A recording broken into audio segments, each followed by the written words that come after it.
Salut à tous, bienvenue lorsque la réalité politique recoupe la vie des Olim Hadashim. Ça parle aussi parfois de fiscalité. On est en plein dedans. C'est la Chok Milchin qui nous intéresse aujourd'hui. Vous ne savez pas ce que c'est? Eh bien, restez avec nous. On va tout vous expliquer.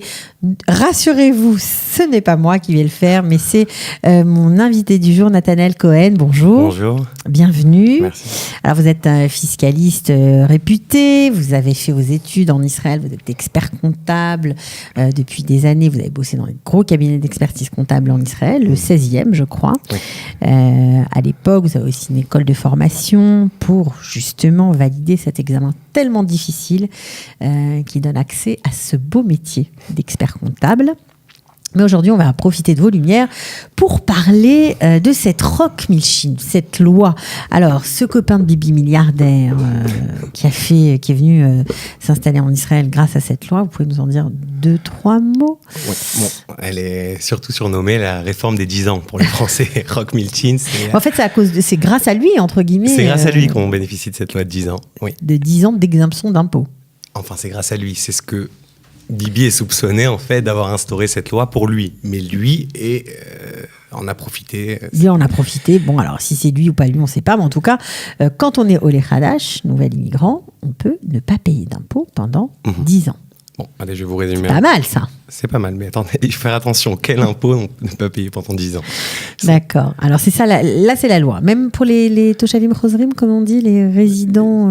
Les anciens nouveaux résidents, en fait. Voilà, Toshav Roservatik. Toshav Voilà. Roservatik, c'est les anciens résidents, par contre, qui sont exilés pendant plus de 10 ans d'Israël.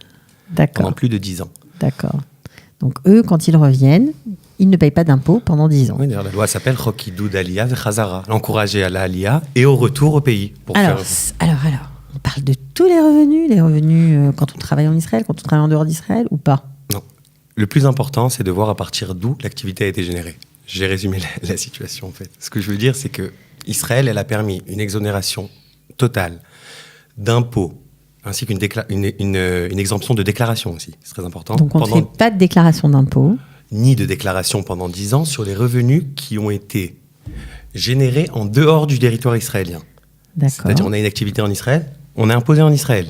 Même si on est pendant cette période de 10 ans. Cette période de 10 ans ne concerne uniquement les revenus qui n'ont pas été réalisés à partir du territoire israélien. D'accord, donc ça a été généré hors du territoire, d'accord.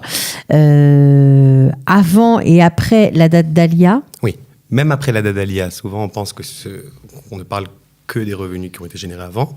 Je te donne un exemple, si une personne a fait son Aliyah et peut prouver que son activité à l'étranger est générée uniquement de l'étranger, et pas du tout d'Israël. Et quand on dit pas du tout d'Israël, c'est pas du tout, ça veut dire qu'il arrive en Israël, il se met au bord de la piscine, exactement. Il fume son cigare, il boit un coca, et pendant ce temps-là, il a des revenus qui sont générés parce qu'il est patron d'une marque assez connue qui lui ramène des royalties.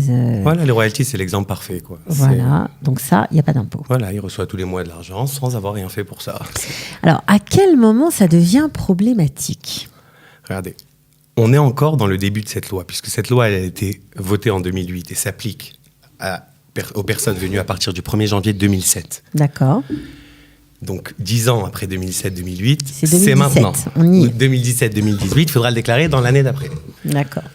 Donc il faudra faire vraiment attention parce que ça prête confusion des fois. Vous savez, quand on entend exonéré de 10 ans d'impôts, moi souvent on vient me voir au cabinet, on me dit « Bon non, je suis exonéré pendant 10 ans, j'ai pas besoin de déclarer ».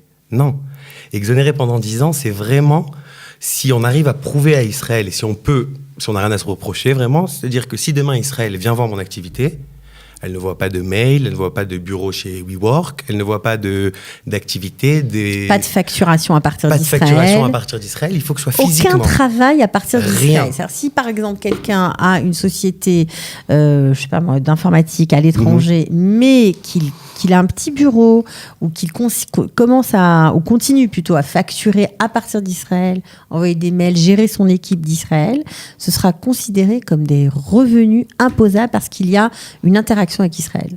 La question c'est combien ils seront imposés, mais ce sera des revenus qui seront imposés. Ça c'est vraiment très important de le préciser parce que je pense qu'il y en a beaucoup qui font la confusion. Oui, énormément de personnes.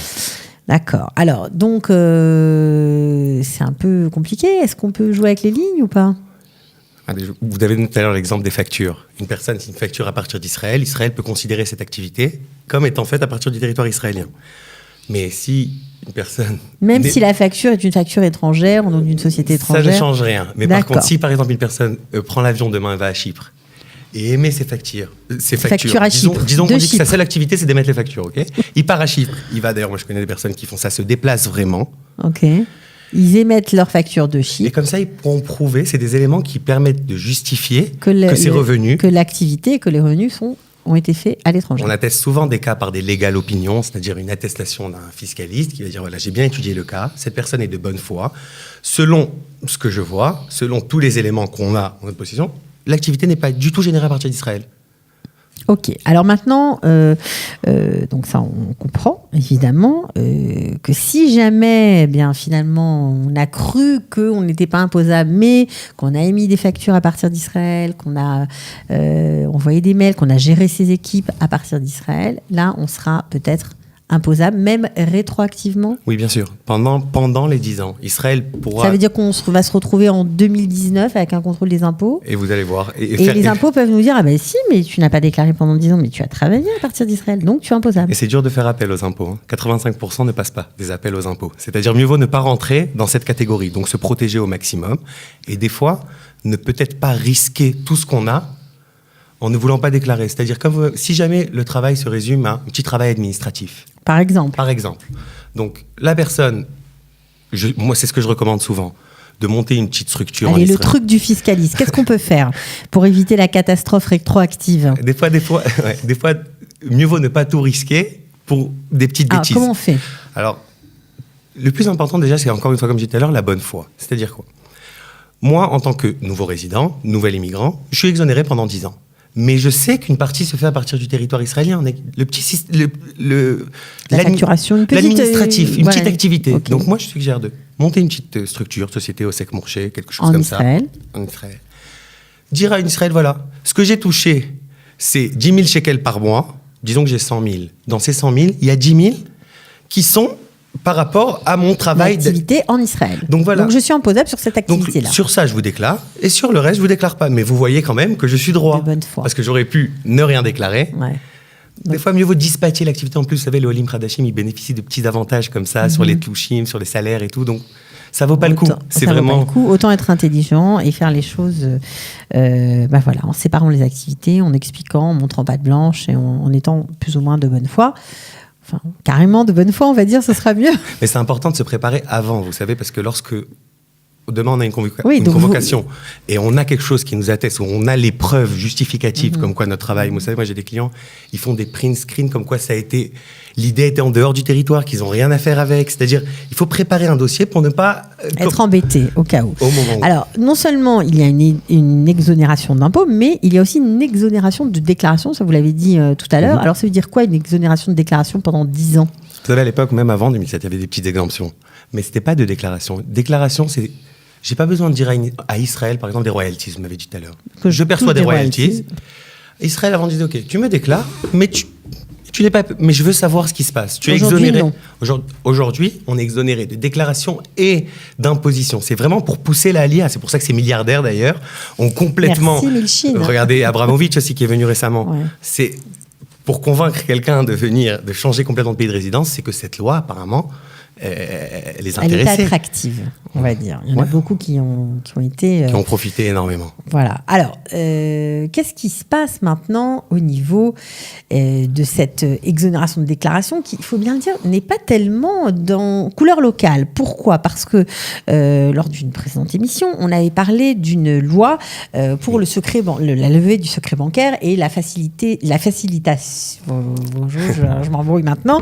Disons que les banques s'échangent les informations. La coopération entre les pays. Exactement. Ouais. Alors là, de dire que Israël, bien sûr, a signé cet accord.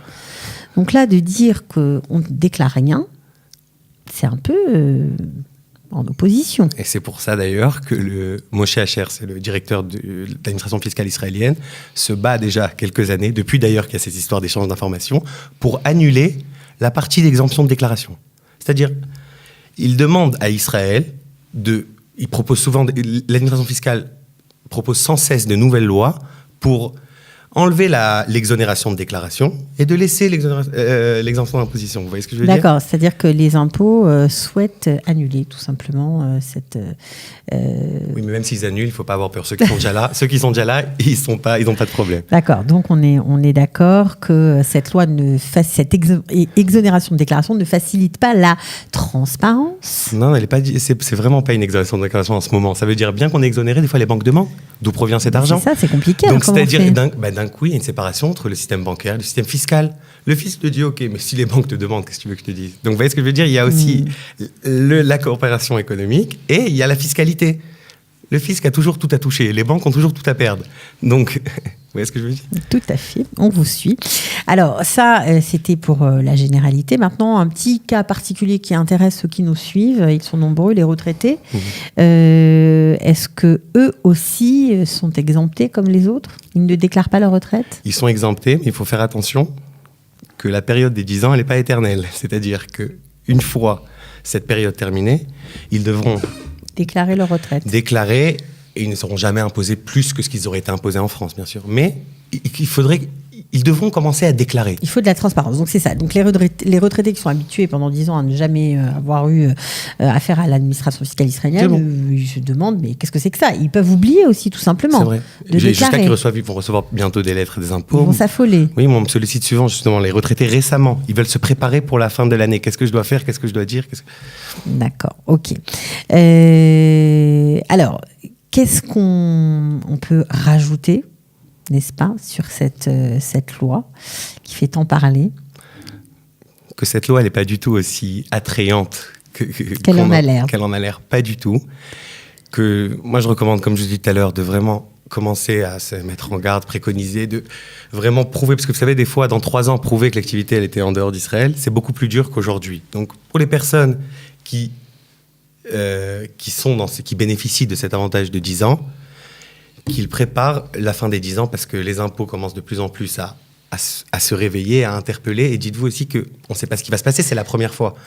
Ouais, c'est la première fois. On n'a pas de cas, on ne sait pas sur quoi se baser. Ouais, donc il vaut mieux être prudent. Et d'être redressé rétroactivement sur 10 ans, ça peut faire mal. En étant imposé jusqu'à 50% des fois, ça peut faire très mal. Donc, donc vaut mieux prévenir que guérir, ça c'est exactement. Sûr. On peut aller voir des fiscalistes, on peut aller vous voir, on peut aller voir des confrères, bien évidemment. Il y a des montages à faire, bien sûr. Hein. Il y a des choses. Il y a beaucoup de choses à faire dans cette loi. Plus que dans les transferts bancaires. Cette loi, c'est une loi qui est intéressante. On peut jouer avec les chiffres. On peut jouer avec les lignes. Bon, c'est bien. Merci beaucoup, en tout cas, Nathanaël Cohen, et à très bientôt. Merci à vous aussi. Au revoir. Au revoir. Israël, comment ça marche ? Vous allez adorer comprendre Israël. Israël, comment ça marche ? C'est tout de suite sur Studio Kalita.